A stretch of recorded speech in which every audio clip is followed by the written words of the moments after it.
हाँ, वो मैं भेज देता हूँ। इसका नाम चंडीगढ़ में है शायद, है ना? हाँ, चंडीगढ़ में ही है वो। पर मनाली साइड पड़ेगा, चंडीगढ़ से मनाली जाते हैं ना, उस रास्ते पे पड़ेगा वो। ठीक है, उसमें जाना एक बार अपने पापा को लेकर साथ में जा। ठीक है, चलो देख लेते हैं। कल हमने 72 से स्टार्ट किए थे। ठीक है, क्या बताया था मैंने कल आपको 72 में कि भारत की समाधान जो राष्ट्रपति है वो क्या क्या क्षमा करवा सकता है, माफ क्या क्या करवा सकता है। ठीक है, वह किसी भी सजा को माफ करवा सकता है, चाहे कोई सजा हो। मौत की सजा को रुकवा सकता है। ठीक है, किसी सजा को घटा या बढ़ा सकता है। अगर उसको खुंदक है अभी, हाँ ये इंसान बड़ा खतरनाक है, ठीक है, इसकी सजा बढ़वा दी जाए। ठीक है, ये इतने में नहीं सुधर सकता, इसको और सजा दी जाए। ठीक है, उसके बाद तीसरे में क्या कर सकता है वो?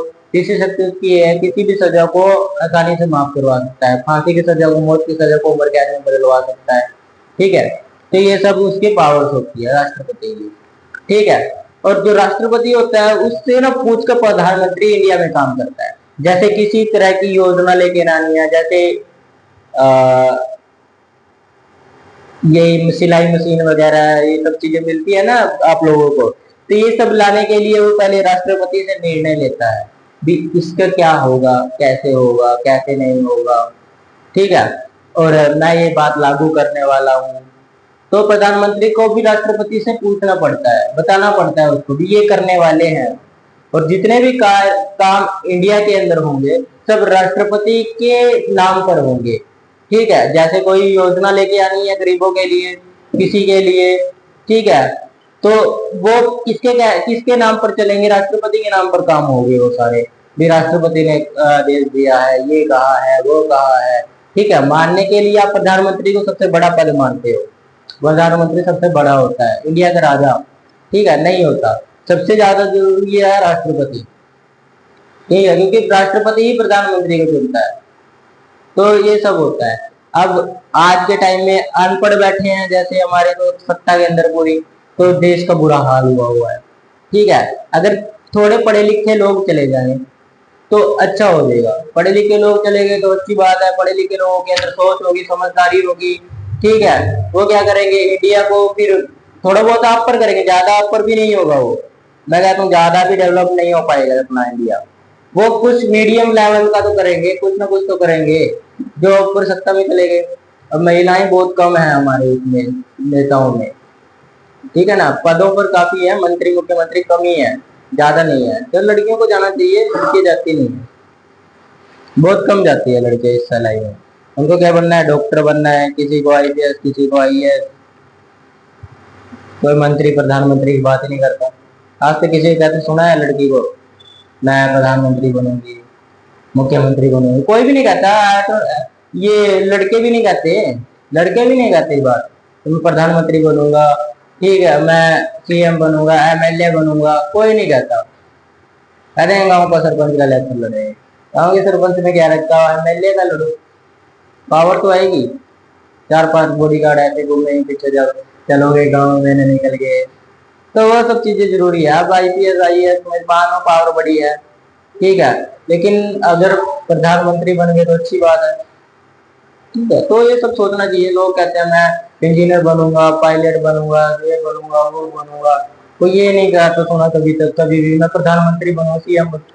पता नहीं क्यों सोच छोटी रखते हो अपनी। और लोग ये नहीं कहते मैं बिजनेसमैन बनूंगा, लोग कहते हैं मैं नौकरी करूंगा। यार बिजनेसमैन में सबसे ज्यादा पैसा है। पर लोगों ने क्या एक मेंटलिटी बना दी है हमारी भी, सरकारी नौकरी में मतलब बंदा सिक्योर है, कम से कम सैलरी तो आ रही है। ठीक है, बिजनेस में लोगों के पास उस सैलरी से 10 गुना आता है, बिजनेस के अंदर 10 गुना आता है, फिर भी उसकी कोई इज्जत नहीं होती बिजनेसमैन की। फिर भी सरकारी नौकरी वाला ही चाहिए, सरकारी नौकरी होनी चाहिए बस, ये सब मांगते हैं। तो 72 में मैंने क्या बताया था? राष्ट्रपति क्या क्या क्षमा करवा सकता है, माफी दिलवा सकता है, ठीक है, हमारी सजा वगैरह माफ करवा सकता है। उसके बाद 73 में था कार्यपालिका, कार्यपालिका की शक्ति सीमा। अब कार्यपालिका की शक्ति सीमा उसके काम से देखी जाती है। ठीक है, उसके काम से, उसके डिपार्टमेंट से। जैसे पुलिस डिपार्टमेंट अब पता चले वही सजा सुना रहा है, कह रहा है भाई तूने ये चोरी की है तो तेरे को गोली मार दे, उम्र कैद सजा देंगे, ऐसा नहीं हो सकता। उसको भी पहले कोर्ट ले जाना पड़ेगा, वो कोर्ट में जज वो फैसला करेगा कि इसको सजा दी जाएगी, कितने साल की दी जाएगी, कितने टाइम के लिए दी जाएगी, फांसी दी जाएगी या उम्र कैद दी जाएगी। वो सब कौन तय करेगा? जज तय करेगा, ना कि पुलिस वाला तय करेगा। ठीक है। अब पता चला कोई पियोन है, उठा के बंदूक ऐसे ही गोली मार दी किसी को भी तूने गलत काम किया है, तूने चोरी की है, खून किया है। ऐसा नहीं कर सकता, क्योंकि पियोन का काम है चाय पानी वगैरह ये सब देना। उठा के किसी को गोली थोड़ी ना मार सकता है, वो किसी को चोर को थोड़ी ना पकड़ सकता है। हाँ, पकड़ के पुलिस वालों को बता सकता है भी इसने किया, वो वही थोड़ी ना हाथापाई करने लग जाए उससे। तो ये सब चीजें होती है। और आजकल तो बोलते हैं ना अंधा कानून है ये हमारे देश में। ये नहीं है कि कोई किसी को बचा ले, मार रहे हैं ना 10 बंदे मिलकर, तमाशा देख लेंगे लोग लेकिन बचाने कोई नहीं जाएगा। आजकल इंसानियत खत्म होती जा रही है। बचा लो यार उसको, कोई तुम लोग 10-12 हो, वो अकेले 4-5 हैं, तुम 10-12 उसके भारी पड़ोगे ना, तो बचा लो उसको, बेचारे को, किसी को भी। उसके बाद देखो अनुच्छेद 74 में मंत्रिपरिषद की सलाह लेता है, राष्ट्रपति मंत्रिपरिषद से सलाह लेगा। ठीक है, जो भी कानून लागू करेगा मंत्रिपरिषद से निर्णय लेके पूछ कर करेगा। ठीक है, सलाह लेकर करेगा, ऐसे ही अपने आप से उठा के नहीं करेगा। पहले क्या था, कर भी सकता था, नहीं भी कर सकता था, अपने मर्जी से भी कुछ कर सकता था। लेकिन 42वें और 44वें संशोधन के बाद जब ये बात रखी गई भी अब कंपलसरी है पूछना, सलाह लेना, सलाह से हम उनको ही पता होना चाहिए भी क्या होने वाला है इंडिया में, ये नया कानून आने वाला है, मंत्रियों को भी पता होना चाहिए। तो ये सब चीजें राष्ट्रपति अब पूछता है, पहले सलाह करता है। ठीक है, उस पर पता करता है भी इसका क्या फैक्ट होंगे, नुकसान होगा या बुरा होगा या अच्छा होगा, कितना बेनिफिट होगा, कितना नुकसान होगा। ठीक है, वही चीजें हैं। अब प्रधानमंत्री और मंत्रिपरिषद को नियुक्त कौन करता है? राष्ट्रपति करता है। प्रधानमंत्री को चुनता राष्ट्रपति है। जैसे आपके अब ये मोदी जी जो है बीजेपी वाले, ठीक है, इनका क्या होगा, रिटायर होने वाले हैं। रिटायर होने के बाद इनकी जगह पे कोई और बैठेगा, इनकी जगह पे चाहे अमित शाह बैठे, योगी बैठे, इसको डिसाइड कौन करेगा? राष्ट्रपति डिसाइड करेगा। अभी कौन बैठेगा, कौन लीडर बनेगा। ठीक है, यानी भी उठा के मुंह कह दिया मैं बनूंगा, नहीं बन सकते जब तक राष्ट्रपति नियुक्ति नहीं करेगा। ठीक है, और वही बात है, रिस्पॉन्सिबिलिटी होती है राष्ट्रपति की, वो चुनना उसको। ठीक है, अब ये थोड़ी ना भी भाई अपनी मर्जी देख लो, जिसको आज आपको पसंद है वो कर लो, वो कहेगा ये वो कहेगा वो कहेगा वो खुद कह देगा मैं भी बनूंगा। ऐसा थोड़ी ना हो सकता है, राष्ट्रपति चुन के देगा। ठीक है, उसके बाद अनुच्छेद 76 में क्या कहा था मैंने? Attorney general. अटॉर्नी जनरल के बारे में बताया था कल? नहीं बताया था। अटॉर्नी जनरल जो होता है वो इंडिया का वो इंसान होता है जो कानून लागू करता है इंडिया में। कानून, जैसे कोई प्रधानमंत्री को कहा ये कानून अच्छा है, ठीक है, तो ये कानून लागू करना चाहिए हमें। राष्ट्रपति को भी दिखाया, राष्ट्रपति भी कह रहा है लागू करना चाहिए, लेकिन सलाह किससे ली जाएगी? सिर्फ अटॉर्नी जनरल से ली जाएगी। पहले सलाह लेंगे उससे भी ये कानून सही है या गलत है लागू करना। अटॉर्नी जनरल को देखो, बेशक नियुक्ति कौन करता है? उसकी राष्ट्रपति करता है, लेकिन राष्ट्रपति भी उससे सलाह लेगा कानून के मामले में। कानून के अंदर सबसे बड़ा सलाहकार कौन होगा? अटॉर्नी जनरल होगा। ठीक है, जो कि किससे चुना जाता है? राष्ट्रपति के द्वारा चुना जाता है।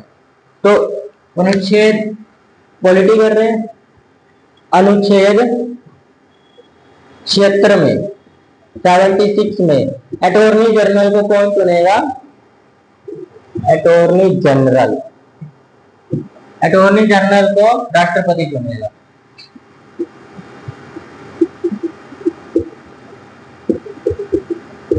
दूसरी बात क्या है? अटॉर्नी जनरल कानून का सबसे मुख्य कानूनी सलाहकार होता है। क्या होता है ये? मुख्य कानूनी सलाहकार, यानी कि इसके बिना आप कोई भी सलाह पड़ेगा ना, सलाहकार, कोई भी कानून लागू नहीं कर सकते, सलाह लेनी जरूरी है। ठीक है, अब अनुच्छेद 77 में यही बात मैंने आपको अभी भी बताई थी। अनुच्छेद 77, अनुच्छेद 77 में क्या होता है? कार्यों का निष्पादन। कार्यों का निष्पादन। ठीक है, कार्य निष्पादन। कार्य निष्पादन में क्या होता है, अब कोई भी काम अगर इंडिया के अंदर होगा या इंडिया के अंदर कोई भी कानून लागू किया जाएगा या काम किया जाएगा, वो किसके नाम पर किया जाएगा, राष्ट्रपति के नाम पर किया जाएगा, ना कि किसी भी मंत्री के नाम पर, वो राष्ट्रपति के नाम पर होगा। ठीक है, जितने भी कार्य इंडिया के अंदर होंगे वो किसके नाम पर होंगे, राष्ट्रपति के। ये कौन बोलता है, 77 बोलता है। हर सभी कार्य राष्ट्रपति के नाम पर होंगे।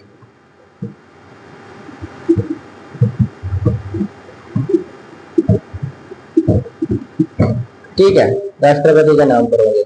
अनुच्छेद 78 में क्या कहा गया है, अनुच्छेद 78 में कहा गया कि प्रधानमंत्री क्या कर्तव्य है। अब प्रधानमंत्री के अनुच्छेद शुरू हो जाएंगे, कल हम कंटिन्यू करेंगे, लेकिन आज 78 कर लेते हैं। ठीक है, 78 में प्रधानमंत्री के कर्तव्य बताए गए हैं। प्रधानमंत्री के कर्तव्य। ठीक है, प्रधानमंत्री राष्ट्रपति को सरकारी मामलों की जानकारी देगा। सरकारी मामलों की जानकारी देगा किसको, राष्ट्रपति को देगा।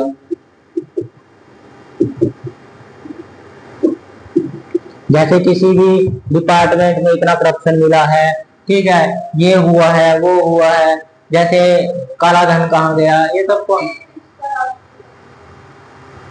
द्रौपदी मुर्मू। ठीक है, महिला है। ठीक है ना, मंत्रियों के निर्णय राष्ट्रपति के द्वारा लिए जाते हैं। ठीक है, मंत्रियों के निर्णय जो होंगे, मंत्री जो काम करेंगे वो किसके द्वारा निर्णय लेंगे, राष्ट्रपति से पूछ कर लेंगे। जैसे कोई काम करना है, योजना लेकर आनी है कोई, ठीक है, बेटियों के लिए योजना लेकर आनी है, कन्या मुद्रा वाली, लड़कियों के हर महीने इतने पैसे आएंगे, ये होगा वो होगा, कहने की बातें हैं सब, हालांकि आता नहीं है, कहने की बातें हैं। ठीक है, लेकिन अगर करना है तो किससे निर्णय लेंगे, राष्ट्रपति से पूछ कर लेंगे। ठीक है, मतलब क्या है, मंत्रियों के निर्णय कौन लेगा, राष्ट्रपति लेंगे।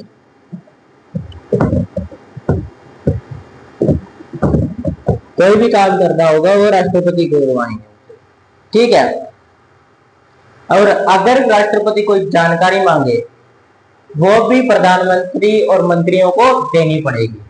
राष्ट्रपति जानकारी कोई मांगे, जैसे किसी चीज के बारे में जानकारी मांगा, अभी कितने रेप केस हो रहे हैं भाई बताओ, ढूंढ के बताए, फिर जज की मीटिंग कहा भी जज की मीटिंग बैठाओ, हमारे पास कितने जज है, उन्होंने कहा इतने जज है, और राष्ट्रपति ने कहा भी ये सब केस मुझे 1 साल में कंप्लीट चाहिए, नॉट पेंडिंग, कंप्लीट चाहिए, कोई केस पेंडिंग नहीं रहना चाहिए। तो मंत्री कहेंगे भाई जितने जज है सबको बुलाओ और सबको कहो भी ये सारे के सारे केस जो है कंप्लीट होने चाहिए, तो फिर जज लग जाएंगे ढूंढने। ठीक है, पर बात ये है जज हमारे पास बहुत कम है और केस बहुत ज्यादा है।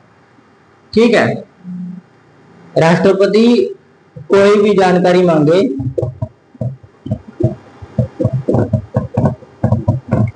तो मंत्रियों को देनी पड़ेगी या प्रधानमंत्री को देनी पड़ेगी।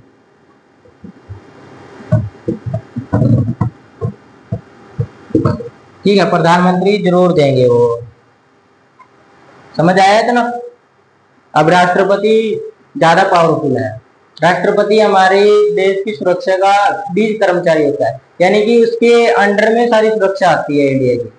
ठीक है, किसी देश के साथ युद्ध करना है तो राष्ट्रपति कहेगा भी युद्ध करना है। ठीक है, हालांकि सभी के सभी लोग निर्णय लेते हैं, असेंबली बिठाई जाती है।